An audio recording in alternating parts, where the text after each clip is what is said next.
Happy Saturday, everybody. Welcome to Locked On Big 12. I'm Drake Toll from ESPN Central Texas. Thank you for making Locked On Big 12 your first listen every single day. It's an emergency reaction show to the Big 12 championship. Texas 49, Oklahoma State 21. Look, the way that I thought this game was going to go would be that Texas jumps out quickly. Oklahoma State's not a very good team from get-go, but they're so innate. They have this innate ability to find a way to crawl back into games and win. This was a broken spirit. This wasn't just a win for Texas. This was breaking the spirit of Oklahoma State. And for what I thought could be an opportunity for OSU to go out there, get the final eternal scoreboard over Oklahoma, over Texas, and give the Big 12, the Hateful Eight, a win in the biggest Big 12 game in a decade. Instead, it now becomes embarrassment. It almost begged the question. This was the one thing you wanted to avoid. It almost begs the question, would it have been better to see Texas and Oklahoma in a Red River rematch rather than see Texas beat the brakes off Oklahoma State? There's a reason the Cowboys didn't wear a Big 12 logo across their chest or a Big 12 logo on the side of each helmet and represent the rest of the conference. And the reason is what we just saw. If you lose 49-21, it is damning to everybody else. Now, Texas didn't mow through everybody. They fought through injuries. They stand on business. They're as good as advertised, and they deserve to be in the college football playoff. Oklahoma State lost to a better Texas team. That is inarguable. But it's not like the Big 12 was dominated by Texas all year long. Kansas State got right up there with the cusp. Iowa State played them close. Houston played them close. If you talk about Texas being a college football playoff team, the inverse of that is talking about the teams that were right there on the cusp of beating them or competed with them. This is not a representation of Texas being that many points better than the rest of the Big 12. Texas being 49-21 better than every team in this league. 28 points, 4 touchdowns better than every squad out there. Oklahoma State won enough games, deserved to be in the Big 12 championship. All these tweets of, I wish we could have seen Kansas State out there, or I wish it would have been Texas and Oklahoma, or I wish it was Texas and anybody else. This Oklahoma State team is non-competitive. That Oklahoma State won enough games to get in the Big 12 championship. Did they go out and embarrass the conference? Yes. Does that mean that Texas is 28 points better than anybody else in this league? No. Was this an embarrassment on Saturday in front of the entire country on national television? Yeah. Yeah, it was. Does Texas deserve credit for a Big 12 championship victory in its last year in this league? 100% absolutely. First time in 14 years that Texas has done this. They've spent a decade of irrelevance in the Big 12. They couldn't do hardly a thing after head coach after head coach after head coach. And now I think we can all look around the league, whether you like Texas, whether you don't like Texas. I don't get paid as the host of Locked On Big 12 to like the Longhorns. I don't get paid to praise Steve Sarkisian, to praise Quinn Ewers. But I'll tell you this, as much as it might pain me, and it should because they're leaving the league, this Texas team is damn good. This Texas team is legit. There's no, we're back. There's no pageantry. There's no flaunt. This Texas team is a real player in the college football realm and should likely be in the college football playoff. Oklahoma State just lost to a team that went on the road to Tuscaloosa and beat Alabama. I know how quick we forget that, right? Nobody wants to talk about that. Now the college football playoff conversation is open. Nobody wants to say, that Texas deserves to be in there. That win against Alabama was so long ago that it doesn't matter. That makes no sense to me. Oklahoma State just played a juggernaut. Week in and week out, teams are playing a Texas juggernaut. And again, despite injury, even if Xavier Worthy can't go the rest of the way, you've seen that Texas has taken injuries in stride, whether it be Jonathan Brooks, Quinn Ewers, now Xavier Worthy. If he's done for an extended period of time, that is the mark of a team that's just good, that's just dominant at football. Quinn Ewers was electric. 452 yards. The team as a whole approaching 500 yards of passing. 4 touchdowns thrown in this game as well is absurd. Can we just all look around, whether you're a Texas fan or not, if you're a fan of another team in the Big 12, and admit that Texas is good, as much as it can pain you, Steve Sarkisian was the right call, and he has Texas at a point that I think they can compete with anybody in the country, having shown that going on the road and winning in Tuscaloosa. Now, I was ready For the end of the game, Oklahoma State finds a way to win, and SEC, right? You taunt Texas on the way out. But instead, you have a Texas team that, in my opinion, just proved that when it transitions to the SEC next season, it's going to have a shot to win right away.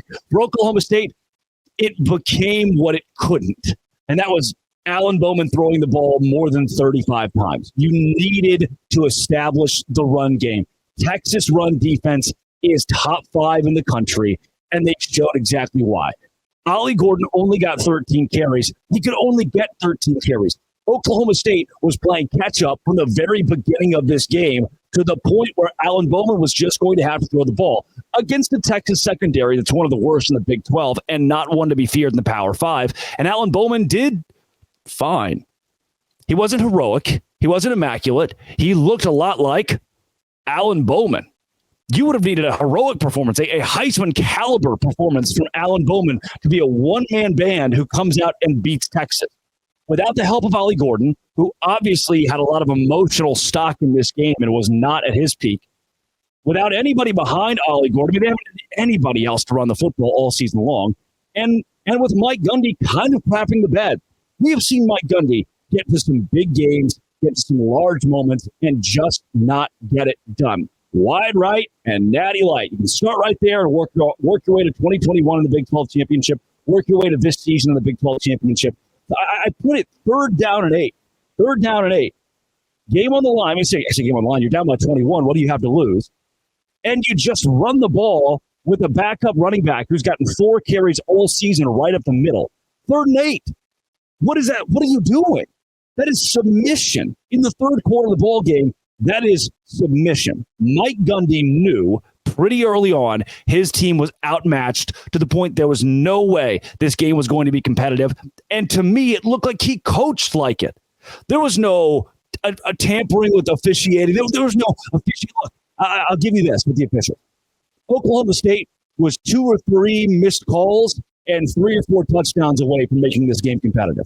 That's all I'll give you from an official standpoint. I was unimpressed, honestly, with the fight in the second half. It felt like an Oklahoma State team that was so good all year long at mounting comebacks, finding a way to get it done, just got steamrolled into submission by halftime and knew that every play Texas was going to dominate this football game. They allowed it to happen. Mike Gundy, the master creator, who can take a team and motivate them to point to beating teams they have no business beating, a la Oklahoma State defeating Oklahoma earlier this year.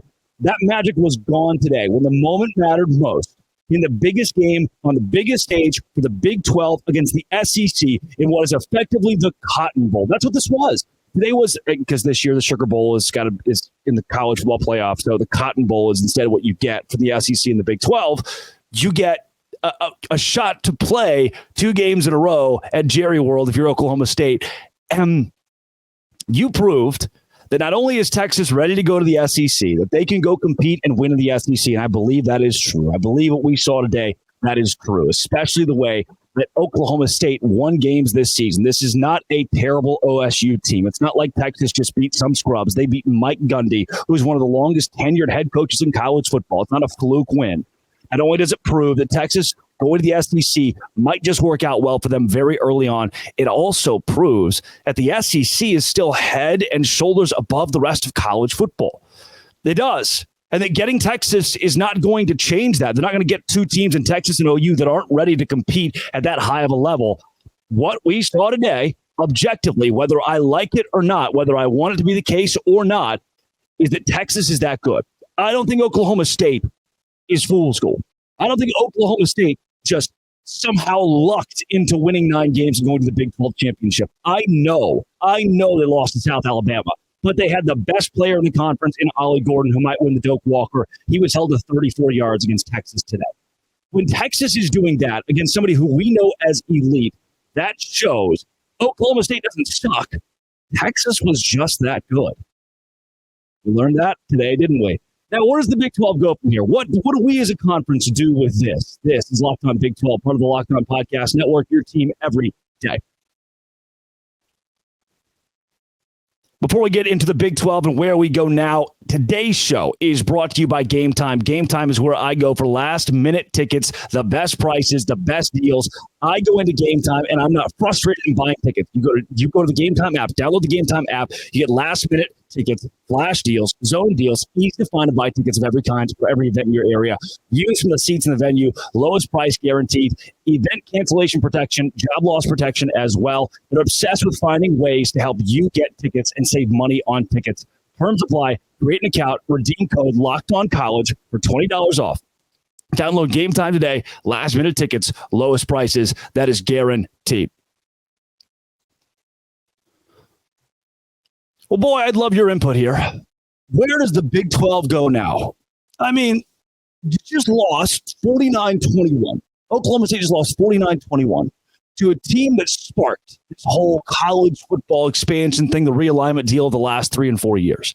Texas says, we feel like we get a better shake in the SEC. We can go to the SEC and compete right away. And they're right. Today proved they're right. So now what does the Big 12 do? Should this stress you out? I don't think so.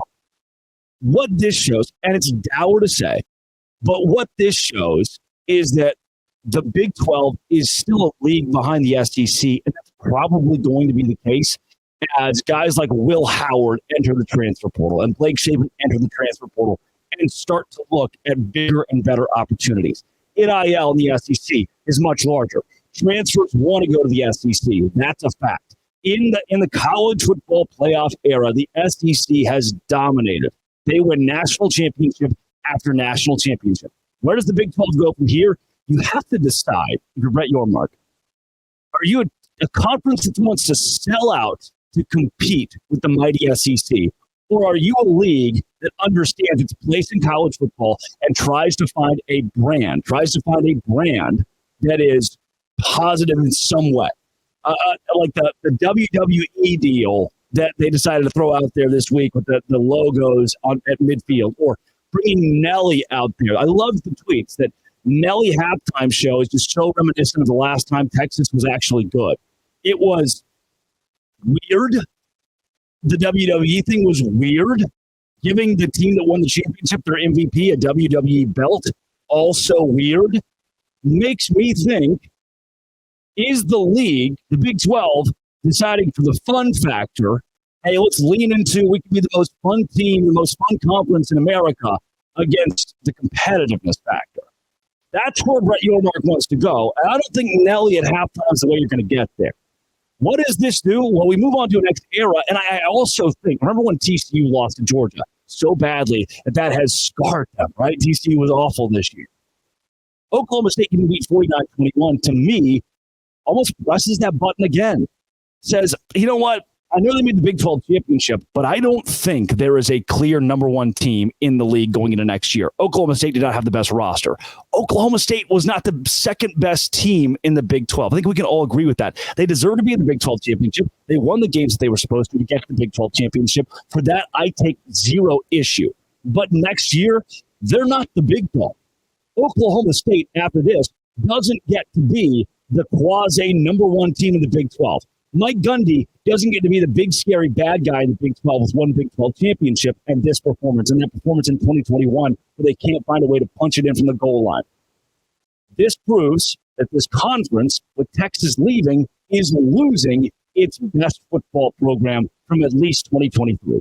From this year, the best team in the league this year was Texas, top to bottom, beginning to end, and they're gone. Oklahoma, toward the end of the year, despite the loss to Kansas, despite the loss to Oklahoma State, still likely the second best team in the league. They're also leaving.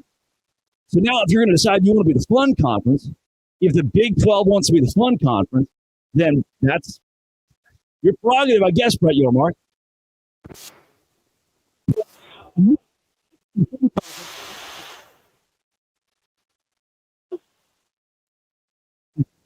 12, right up next to the SEC in the college football realm. It doesn't bring in more revenue. Parity doesn't bring in more revenue. what are creative ways that Brett Yormark, without bringing Nelly to halftime, can compete with the SEC? What are creative ways that the Big 12 can compete with the Big 10? That's what I'm curious about. I'm not curious about a relationship with the WWE. I'm instead curious about how this league can compete in NIL and in the transfer portal and bring in more money per schools, and maybe bringing in Colorado and Utah and Arizona State can do that. Maybe it can, but I am not sold that the glitz and the glam, the being live in New York on Times Square is going to put this league right there with the top ones in the nation or above even the ACC if it stays together.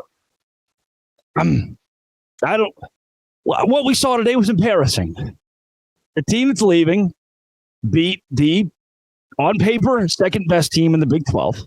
Via standings and record, the second best team in the Big 12 was 28 points behind Texas today. Seeing that, all the country will talk about it. This will be the eternal scoreboard for Texas. They will hold it above the Big 12, and we'll all say, yeah, that sucked. Still love it. Still love this conference. Still love how everybody can beat everybody. And every Saturday is stupid entertaining. But outside looking in, why would somebody who's a Wisconsin fan tune into the Big 12? They're all tuning into the SEC, watching the SEC championship today because that matters to the college football playoff. What is going to keep America coming to the Big 12 to look at anything this conference is doing?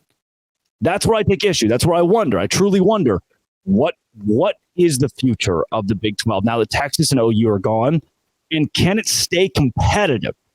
Not in a branding way. Not in a branding way. Can it stay competitive on the field with other conferences in college football? That's what I need. I need championship competition. I don't need the Big 12 was cute this year. They all played each other really close, and it was super fun. That works for me. It probably works for you. You probably like it. But at what point does this conference take a turn, if possible, to be in a national championship conversation? And who are the programs to do that?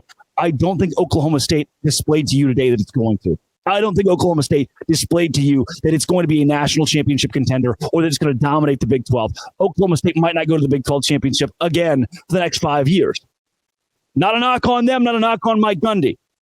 But what we just saw at 49-21 doesn't show me, damn, everybody else in this conference should look at Oklahoma State as the team moving forward.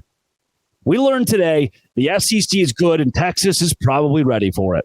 We learned today that the Big 12 at some point has to commit being good on the field over having Nelly at halftime, over having a WWE relationship, or playing the game at Times Square. All those things are cute, but you don't get any bonus points for that when the on-the-field product is 49-21. And we learned that Oklahoma State, by God, they had a great year this year. And Mike Gundy's a hell of a coach. But they are not the team to beat the rest of the way in the leagues. They're not the team to beat. And that's probably good for everybody else. Now does Texas go to the college football playoff? This Locked On Big 12, part of the Locked On Podcast Network, your team every day. Today's show, in brief, brought to you by FanDuel. FanDuel is where I go to make money. At FanDuel, right now, you can get $150 in credit with a $5 money line bet. You go there, it's like passive income. Today, I bet on Oklahoma State. Did you? I did. It was a moral thing for me. Morally, I needed to vote for Oklahoma State. I needed to put money on Oklahoma State to win the ball game, and I did. FanDuel robbed me today. They got the best of me. Your money line bet might have been on Texas at FanDuel.com/locked on. A $5 money line bet on Texas gets you $150 in free play. Who did you bet on today? Did you win money? I teased it too. I teased it to Oklahoma State plus 21.5, and they still couldn't cover that. As the weather gets cold, you stay hot. NFL offers you great deals. NFL's partner, FanDuel, offers some great deals using code Locked On. FanDuel.com/Locked On. FanDuel, official partner of the NFL. So will Texas make the college football playoff? The answer has to be yes, right? I mean, if Alabama beats Georgia, are we going to sit here and pretend that Texas didn't beat Alabama earlier this season? Are we going to sit here and pretend that, honestly, this is a Texas team that should have just played App State? It should have just played Western Carolina. They could have played Abilene Christian in week 3 or week 2 or whatever it was and would have been just as fine off. Is that what the committee coming out this week And I shouldn't be pissed for Texas. I shouldn't have to sit here. If the Big 12 has took care of business this year and put Texas where it's been in its place for the last 15 years. That's where Texas has been the last 15 years. I wouldn't have to have this conversation. But as somebody who's not here to support Texas or blow hot air up your skirt, I don't revel in the fact that Texas won the Big 12 championship. I'm not trying to make a case for Texas because I'm a big homer. No, it is just objective. It is what's right here. They beat Alabama on the road. If Alabama beats Georgia, Texas gets in over Alabama. Texas did what it needed to do in the regular season, won the Big 12 championship 49-21. 13-0 Florida State, sure, yes. If Georgia wins, sure, whatever. There's a case. If there are four teams at 13-0 conference championship winners, you can't leave them out. I get that. I understand. That's fine. But in any event, where Louisville beats Florida State, not even close. No chance. Texas is in, period. In any event, where Alabama beats Georgia, I know that this entire thing is built off of ratings and money. And if Alabama beats Georgia, I can promise you Texas is not going to get in. Should they? Do they deserve to? Will I make a huge stink about it? Absolutely. But if Alabama beats Georgia, they still might put both of those teams in. And the committee will come to you and say, yeah, you know what? Most years it was about ratings. Most years wasn't all ratings, but more resume. This year is about ratings. And now they're going to give you some kind of convoluted, confusing. We feel like we put in the best teams here, and that's what matters the most. The best teams. What happened to building a resume that's college football playoff caliber? Texas did that. Texas marched through the Big 12. Sure, there were close games. A close win against Houston, a close win against TCU and Kansas State, a close game against Iowa State, a competitive game against Iowa State, but they just, in front of the entire country, won 49-21. You got to put that team in the college football playoff over Alabama. And if Alabama beats Georgia, transitive property, baby, over Georgia. Would Texas beat Georgia right now, with or without Xavier Worthy? I don't know. I'd love to see that game played. I'd rather see it played than Texas, a team that took care of business and won a Big 12 championship, held out of the postseason because of some silly, we're only doing resumes as much this year. It's more the best team. Who's the best team? How? Why? Because one of those teams, Texas, already played Alabama and won. Odd. Now, do they make the case the Big 12's a joke? That is going to play a part in this. Will they leave Texas out of the college football playoff, citing a weak Big 12? Despite Oregon having the 62nd strength of schedule, and Oregon's out of the conversation now, but 3 days ago, everybody wanted Oregon over Texas, despite Texas having a top 15 strength of schedule. The Big 12 is so bad, right? And Texas just blew through a terrible conference. I find that odd. It's an odd rhetoric to bring up when UT had such a tough strength of schedule this year. And UT took care of business. Again, I don't revel in it. But guess what? They have the resume to go, and they should be in the college football playoff. Now, Texas, congratulations, whatever. 14 years, and you might say, this guy's petty. This guy didn't want to see Texas win. This guy's holding a grudge. And all those things are true. I mean, you would too. If the biggest, baddest team, the Longhorn Network squad left the conference and you were a fan of Kansas State, it wouldn't rub you the right way. I think Big 12 fans have every reason to hold a grudge against Texas and OU on their way out. And the best way to avenge that grudge is to keep Texas from winning a conference championship, to keep Oklahoma from winning a conference championship. And what we just saw in the last year that Texas had the opportunity to do it, not only did they do it, not only did they win, they won 49-21. All right. Now the Big 12 transitions into a new era of college football where NIL and portal are huge. Now Texas moves to the SEC where they have to compete in the SEC West with Oklahoma and Arkansas and Texas A&M and Alabama and whoever the SEC puts in there and however they work out the schedule. And when that happens, great, fine, dandy, go do it. I'll be right here with the Dose Grande. Hoping that the Big 12 puts a lot more emphasis and focus on the winning on the field thing. Let's make Iowa State a powerhouse. Let's make TCU a powerhouse, somebody. Please. And less focused on Nelly at halftime. Maybe you enjoyed that. But most of those songs were older than the players that are on the field. great. The Big 12 looked awesome today. Nelly got less attention than the Dr. Pepper halftime challenge. What if the Big 12 just started doing Dr. Pepper halftime challenges at every single game? Maybe that's a better marketing scheme than Nelly or the guy that sang the national anthem or whatever. Texas hadn't been winning the Big 12 championship a lot recently. At all, actually. But you got to give them credit because the last possible time they could do it, it's exactly what they did. And not only did they win, they did it 49-21. You finally took your resources. You finally took your head coach, the right head coach. You finally took all the power or the 5-star, 4-star recruits, top recruiting classes in the Big 12, and you finally won with it. And so the last memory the Big 12 fans will have of the Texas Longhorns, 49-21 Big 12 champions and college football playoff, not only contenders, they should be there. All right, let's play ball. I'll break it all down the rest of the week. This has been and always will be. Thanks for joining a live edition of the Dose Grande. Locked on. Thanks for making it your first listen every single day. I'm going to take a nap or something, have a beer. That was awful. Dose Grande.